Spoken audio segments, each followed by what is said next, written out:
এই সময় বউ ফোন করলো কেন? হাতে কাজ আছে এখন। হ্যালো,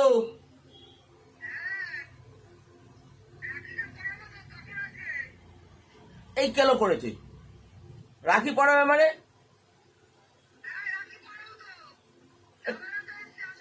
ও আচ্ছা, দাদাদেরকে পড়াবে সেটা বলো। ঠিক আছে, আমি আমি দেখছি দেখছি যাচ্ছি। একটা রাখি বেশিও কিনেছিল, 4টে দাদাকে নিয়ে এসেছি। এই 4টে দাদার সাথে তো আগে ভালো সম্পর্ক ছিল না, হঠাৎ 4টে দাদাকে নিয়ে এলো কেন? ডাল মে কুচ কালা আছে। আমাকে কি আজকে বিসর্জন দেবে নাকি? না গেলেও তো ঝামেলা করবে। ঠিক আছে, যেতেও হবে, না গেলেও সে পরে ঝামেলা। এখন ঘরে ডাকছে কিন্তু হাত পেতেছে না তো। দাদাদেরকে ডেকেছে, রাখি পূর্ণিমা আছে।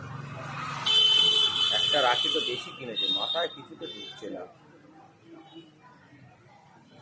ঠাকুরের জন্য কিনলো না আমার জন্য কিনলো? আরে কি হয়েছে হাতে? দুটো হাতে কি হয়েছে?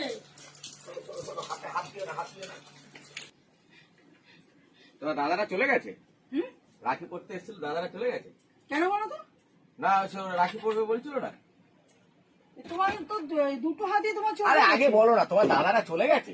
হ্যাঁ চলে গেছে। চলে গেছে। আর তোমার এটা আমার ডাক্তার বলেছে ওই ইয়ে হয়েছে, আমার অ্যাক্সিডেন্ট হয়েছে। ঘড়ির ওপর ব্যান্ডেজ করে দিয়েছে কেন?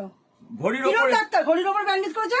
ডাক্তার বলেছে ঘড়ির ওপরে ব্যান্ডেজ থাকবে, টাইম দেখতে পারবে, বাইকও চালাতে বলেছে, কিন্তু বলেছে কাউকে হাত দিতে না। মানে কিরকম? বলছি কি, তোমার যে এক্সট্রা রাখিটা এনেছিল ওইটা কোথায়? কেন বলো তো? ওটা তো ঠাকুরকে দিয়েছি। ও, ওটা তুমি ঠাকুরের জন্য কিনেছো? হ্যাঁ। Accept. কি হলো? আরে আর তুমি যে এক্সট্রা ইয়েটা এনেছিলে ওটা ঠাকুরকে দেবো, ঠিক আছে, বাদ দাও, তুমি বাদ কি দাও। ভেবেছিলে তোমাকে পড়াবো? না না, এ বাবা, কি অবস্থা তোমার, মাথা যাও গেছে একেবারে। না আমি ভেবেছিলাম দাদাদেরকে ডেকেছে তো। দাদাদের দেখার সাথে তোমার কি সম্পর্ক? না, আমি ভেবেছিলাম দাদাদেরকে ডেকে। কিছু হয়নি, ফলস ভাবে এইভাবে এসছো। আরে ইয়ে, কি মাথারই বাবা এটার। আমি ভেবেছি তুমি আমার রাখি পড়াবে। রাখিটা সত্যি ঠাকুরকে দিয়েছো তো? হ্যাঁ ঠাকুরকে দিয়েছি, সকালবেলা দিয়ে এসছি ঠাকুরকে। বলছিলাম একটা কথা বলবো। কি?